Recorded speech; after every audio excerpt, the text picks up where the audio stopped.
सहारनपुर कांग्रेस सांसद इमरान मसूद के आवास पर गुरुवार को हंगामा हो गया। दरअसल जिला शामली निवासी विजय हिंदुस्तानी खुद को शहीद भगत सिंह का अनुयायी और प्रेमी बताते हैं। इमरान मसूद के वायरल बयान से नाराज होकर उनके आवास पर पहुंच गए और जंजीरें डालकर तथा हाथों में तिरंगा लेकर विरोध प्रदर्शन करने लगे। विजय हिंदुस्तानी का आरोप लगाते हुए कहा कि सांसद इमरान मसूद ने शहीद भगत सिंह की तुलना आतंकवादी संगठन हमास से की है, जो देश और शहीदों का अपमान है। उनका कहना है कि भगत सिंह ने अपनी मातृभूमि के लिए प्राणों की आहुति दी और ऐसे क्रांतिकारी की तुलना किसी आतंकवादी से करना पूरे देश की भावनाओं को ठेस पहुंचाना है। विजय हिंदुस्तानी ने मांग की कि इमरान मसूद को इस बयान के लिए सार्वजनिक रूप से माफी मांगनी चाहिए, अन्यथा देश का युवा आक्रोशित रहेगा। स्थिति की गंभीरता को देखते हुए सांसद आवास पर भारी पुलिस बल तैनात किया गया। पुलिस ने मौके पर पहुंचकर विजय हिंदुस्तानी को शांति भंग की आशंका में हिरासत में ले लिया है। तो वहीं सांसद इमरान मसूद ने इन आरोपों को पूरी तरह खारिज करते हुए कहा कि उनके बयान को मीडिया ने तोड़ मरोड़ कर पेश किया है। इमरान मसूद ने कहा कि उन्होंने शहीद आजम भगत सिंह के बलिदान को सलाम किया था और वह ऐसे व्यक्ति के लिए माफी शब्द को बहुत छोटा मानते हैं। उनका कहना है कि पहले भगत सिंह को पढ़े समझें, तभी उनके बारे में बात करें। भगत सिंह बनने के लिए नाटक नहीं, उनकी विचारधारा अपनानी पड़ती है।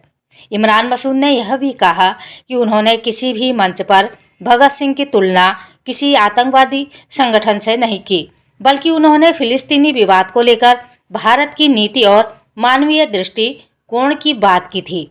फिलहाल पुलिस ने स्थिति पर नियंत्रण पा लिया है, लेकिन इस विवाद ने राजनीतिक पार्टियों में हलचल मचा दी है। सहारनपुर रिपोर्ट निशांत गुप्ता। खबरों के साथ बने रहने के लिए चैनल को लाइक, शेयर और सब्सक्राइब अवश्य करें। साथ ही हमारा फेसबुक पेज को फॉलो करना ना भूलें। समाचार और विज्ञापन देने के लिए नीचे स्क्रीन पर दिए गए नंबर पर संपर्क करें। जी, आज आप यहाँ पैदल आए क्या?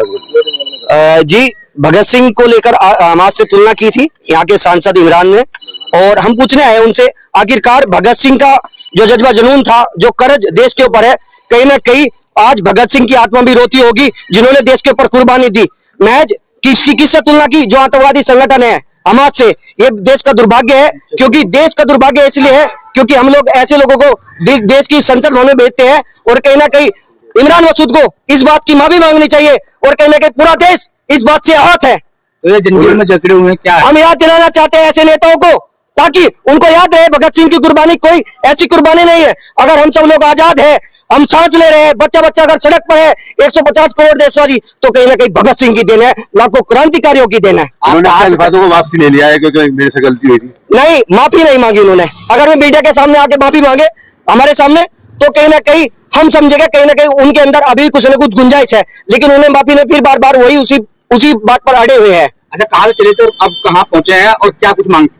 मेरी यात्रा चली है शहीदों की यात्रा महाजमगढ़ था। जैसे मैंने वीडियो देखा, मैं तुरंत यात्रा को बीच में रोक के आया, और फिर मैं कल शाम शामली से चला था और सीधे मैं सहारनपुर में पहुंचा हुआ। क्या मांग यही है, इमरान मसूद इस बात को लेकर माफी मांगे, और कहीं ना कहीं पूरे देश की भावना आहत है, पूरा देश का युवा कहीं ना कहीं आक्रोश में। और मैं तो प्रशासन के लोगों से कहना चाहता हूँ, सभी प्रशासन के बंधु, इनसे बड़ा देशभक्त कोई नहीं हो सकता, ये भी इस बारे में प्रयास करे, उनसे दबाव बने। साहब, एक आदमी जो है शामली से जंजीर बांधकर आपसे कहने के लिए आते कि आप माफी मांगी, आपने बयानबाजी की, क्या कहेंगे? भाई, मैंने कोई बयानबाजी नहीं की। सबसे पहली बात तो ये, मीडिया के लोग अपने मतलब की बात उठाते हैं, अपने मतलब की चढ़ाते हैं। और भगत सिंह जी शहीद आजम, उनको खिताब इसीलिए मिला था कि उन्होंने अपनी जमीन के लिए, अपनी धरती के लिए, अपने देश की माटी के लिए फांसी के फंदे को चूम लिया, लेकिन इस बात को स्वीकार नहीं किया कि वो गुलामी की जंजीरों को, गुलामी की बेड़ियों को लेने का काम करेंगे। उन्होंने इस बात को नहीं मानने का काम किया। माफी का उनको ऑप्शन दिया गया, उन्होंने मना कर दिया कि मैं किसी सूरत भी नहीं करूंगा। तो जिस आदमी का व्यक्तित्व इतना विराट हो और जिनके लिए हम लोग सदैव लगे हुए हों, ऐसे महान व्यक्तित्व और विराट व्यक्तित्व के लिए माफी तो छोड़ दीजिए। माफी का तो मुझे शब्द ही बहुत छोटा लगता है, तो बहुत छोटी बात कर रहे हैं। पहले भगत सिंह को पढ़ लें, भगत सिंह को पढ़ लेंगे तो इस तरह की बातें नहीं करेंगे। जब तक भगत सिंह को आपने पढ़ा ही नहीं तो आप इस तरह की बातें कर रहे हो। ये आदमी जंजीरें बांध के यहाँ तक पैदल आया, किस तरह से देखते हैं इसको? मैं तो इसे कह रहा था आ जाए भाई, मैं तो चाय पिलाऊंगा, बैठूंगा चाय पिलाऊंगा, इन्हें बताऊंगा कि क्या भगत सिंह जी थे। ड्रामा मत करिए, तमाशे से भगत सिंह जी नहीं बनोगे आप। तमाशा क्यों कर रहे? भगत सिंह बनने के लिए बहुत कुछ करना पड़ता है। उनकी सोच को, उनकी विचारधारा को अपनाना पड़ेगा, उस नफरत को मन से निकालना पड़ेगा जिस नफरत के मकसद से आप फिर रहे हो। लगातार जो है प्रदर्शन कर रहे हैं कुछ लोग, करने दीजिए, देखिए से भी आए थे और पुलिस ने करने दीजिए, करने। अब एक बात तो बताइए, मेरा इंटरव्यू आपने सुना नहीं, आप हंगामा कर रहे हो। आप पूरा इंटरव्यू सुनिए ना। जितने भी पूरे विश्व में स्वतंत्रता आंदोलन हुए, सबके अलग अलग तरीकाकार थे। लड़ाई तो स्वतंत्रता के लिए थी। फिलिस्तीन की जो झगड़ा है, फिलिस्तीन का झगड़ा भी तो जमीन के लिए है। इजराइल ने उनकी जमीन के ऊपर जबरदस्ती कब्जा किया हुआ है, यही झगड़ा है। और इसी झगड़े के ऊपर लड़ाई हो रही है। और हम भारत, हम का मतलब मैं नहीं, भारत फिलिस्तीन के साथ है। अभी यूनाइटेड नेशन के अंदर हमने फिलिस्तीन का समर्थन किया।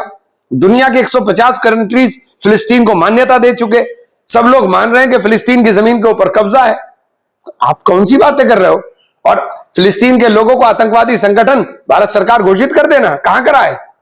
बताइए आतंकवाद की सूची के अंदर अगर उनका नाम हो। आप सवाल खड़े कर रहे हो, बातें ऐसी कर रहे हो क्योंकि आपको जानकारी नहीं है। या तो जानकारी प्राप्त करके बोलो। जब आपको जानकारी नहीं, आप बोले जा रहे हो। भारत का पक्ष फिलिस्तीन के साथ है।